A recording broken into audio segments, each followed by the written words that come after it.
Hello friends, आज की इस वीडियो में हम वर्गमूल और घनमूल निकालना सीखेंगे, वो भी बहुत ही आसान तरीके से।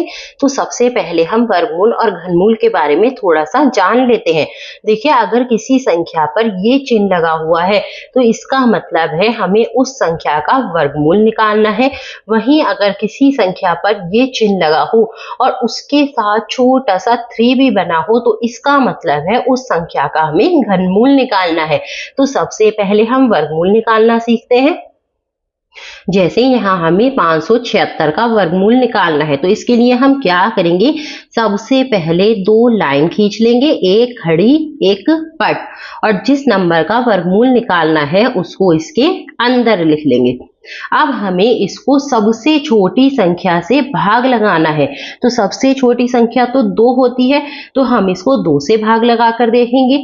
अगर 2 से ये पूरी भाग लग जाएगी तो 2 से लगाएंगे, अगर 2 से नहीं लगेगी तो फिर 3 से लगाएंगे, मानो अगर 3 से भी ना लगे तो फिर 4 से लगाएंगे। ऐसे ही हम लगाते जाएंगे। तो देखिए, ये संख्या तो 2 से भाग लग जाएगी, तो हम इसको 2 से भाग लगाते हैं, लेकिन हमें भाग को मन मन में करना होगा।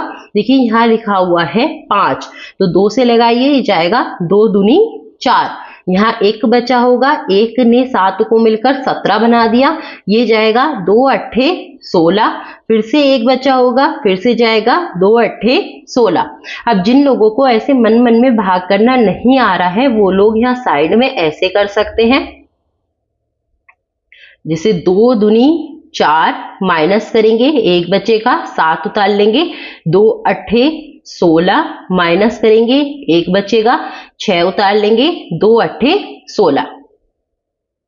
अब देखिए, हमें फिर से इसको भाग लगाना है, तो फिर से 2 से लग जाएगा, 2 से लगाएंगे, 2 एकम 2, 2 चौके 8, 2 चौके 8।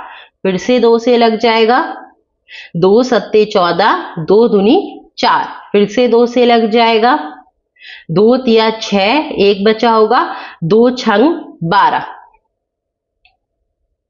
अब देखिए, फिर से 2 से लग जाएगा, 2 एकम 2, 1 बचा होगा, 2 अट्ठे 16।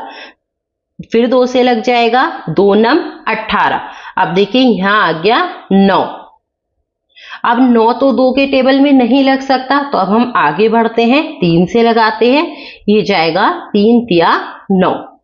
फिर से 3 से लगाते हैं, 3 एकम 3। अब देखिए, जब हमारे पास यहाँ 1 आ जाए इसका मतलब है हमारा काम हो गया है, हमें यहीं रुक जाना है। अब हमें क्या करना है, यहाँ जितनी संख्याएं आई हैं उन सबको गुणा में लिख लेना है।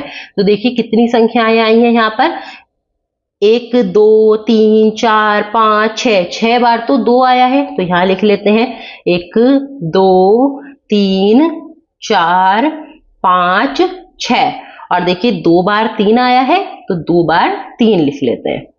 और देखिए, ये सब किस में है, वर्गमूल के अंदर है। अब देखिए, हमें इसमें 2-2 के जोड़े बनाने होंगे। यहां से बनाते हैं, ये देखिए, एक जोड़ा ये बन गया, एक ये बन गया, एक ये बन गया और एक ये बन गया। अब वर्गमूल के बाहर सिर्फ जोड़े में से एक संख्या आएगी। जैसे ये एक जोड़ा है तो इसमें से 2 बाहर आ जाएगा, ये एक जोड़ा है इसमें से 2 बाहर आ जाएगा, इसमें से भी 1-2 बाहर आ जाएगा, इसमें से 1-3 बाहर आ जाएगा। अब हमें क्या करना है, इन सब की गुणा करानी है। देखिए, 2 दूनी 4, 4 दूनी 8, 8 तिया कितने होते हैं हमारे 24। तो 576 का वर्गमूल कितना आ गया हमारे पास, 24। तो चलिए एक क्वेश्चन और सॉल्व करते हैं ताकि आप लोगों को चीजें और अच्छे से समझ आए। अब देखिए, दूसरा क्वेश्चन है, हमें 1225 का वर्गमूल निकालना है। तो वही करेंगे, 2 लाइन खींचेंगे और जिस संख्या का वर्गमूल निकालना है उसको इसके अंदर लिख लेंगे। अब देखिए, इस संख्या को देखते हैं किससे भाग लग सकती है। 2 से देखें तो 2 से नहीं लगेगी, 3 से देखें 3 से भी नहीं लगेगी, 4 से भी नहीं लगेगी, ये संख्या लगेगी 5 से। अब देखिए, ये बात मुझे कैसे पता चली कि ये संख्या 5 से ही भाग लगेगी, जिस संख्या के लास्ट में 0 हो या 5 हो वो संख्या 5 से भाग लग जाती है, चाहे कितनी भी बड़ी संख्या हो। जैसे इतनी बड़ी संख्या है और इसके लास्ट में क्या है, 0, तो ये पूरी संख्या 5 से भाग लग जाएगी। तो इसको 5 से भाग लगाते हैं, 5 दूनी 10, 2 बचा होगा, 5 चौका 20, 2 बचेगा, 5 पंजे 25। फिर से 5 से लगाते हैं, 5 चौका 20, 5 नम 45। अब देखिए 7 से जाएगी, 7 सत्ते 49, फिर से 7 से जाएगी, 7 एकम 7। अब देखिए यहाँ 1 आ गया, इसका मतलब है हमारा काम हो गया है।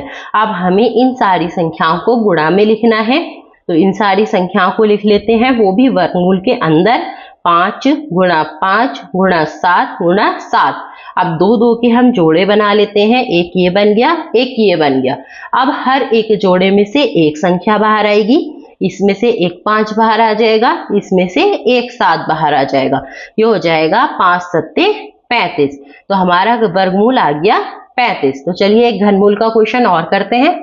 देखिए यहाँ हमें 512 का घनमूल निकालना है, क्योंकि यहाँ छोटा सा 3 बना हुआ है, इसका मतलब है हमें 512 का घनमूल निकालना है। तो जैसे हमने वर्गमूल निकाला था वैसे ही बिल्कुल घनमूल निकलेगा। वैसे ही हमें शुरुआत करनी है। कैसे की थी हमने? 2 लाइनें खींची थी और जिस संख्या का वर्गमूल निकालना था उसको हमने यहाँ लिखा था। ऐसे ही हम घनमूल में करेंगे, भाग करेंगे छोटी संख्या से। ये जाएगा 2 दूनी 4, 1 बचेगा, 2 पंचे 10, 1 बचा, 2 छंग 12। फिर से 2 से जाएगा, 2 एकम 2, 2 दूनी 4, 1 बचा, 2 अट्ठे 16। फिर से 2 से चला जाएगा, 2 छंग 12, 2 चौका 8। फिर से 2 से जाएगा, 2 तिया 6, 2 दूनी 4। फिर से 2 से चली जाएगी, 2 एकम 2, 2 छंग 12। फिर से 2 से जाएगा, 2 अट्ठे 16। फिर से 2 से चली जाएगा, 2 चौका 8। फिर से 2 से, 2 दूनी 4। फिर से 2 से, 2 एकम 2। अब देखिए यहाँ आ गया हमारे पास 1, इसका मतलब है हमारा काम बन गया है। अब हमें क्या करना है? जितनी संख्याएं इधर आई हैं उन सबको हमें गुणा में लिख लेना है। तो चलिए लिख लेते हैं। अब हम घनमूल का निशान बनाएंगे, यहाँ एक छोटा सा 3 बनाएंगे और सारी संख्याओं को गिन के इसके अंदर लिख लेते हैं। तो गिनते हैं कितने 2 हैं। 1 2 3 4 5 6 7 8 9। कितनी बार आए हैं? 2, 9 बार। तो हम यहाँ लिख लेते हैं 1 2 3 4 5 6 7 8 9। अब देखिए, अब हमें 3 3 का जोड़ा बनाना है। वर्गमूल में हमने 2 2 का जोड़ा बनाया था, लेकिन हमें घनमूल में 3 3 का जोड़ा बनाना है। तो देखिए यहाँ से बनाएंगे 3 का, फिर से 3 का और फिर से 3 का। अब हर 3 संख्या में से एक संख्या बाहर आ जाएगी। यहाँ से 1 2 बाहर आएगा, इसमें से 1 2 बाहर आ जाएगा, इस वाले में से भी 1 2 बाहर आ जाएगा। अब हमें इनकी गुणा करा लेनी है। 2 दूनी 4, 4 दूनी 8। तो 512 का घनमूल आ गया हमारे पास 8। आई होप वीडियो आप लोगों को अच्छा लगा होगा। वीडियो अच्छा लगा हो तो एक लाइक कर दें, चैनल पर नए हैं तो चैनल को सब्सक्राइब कर लें।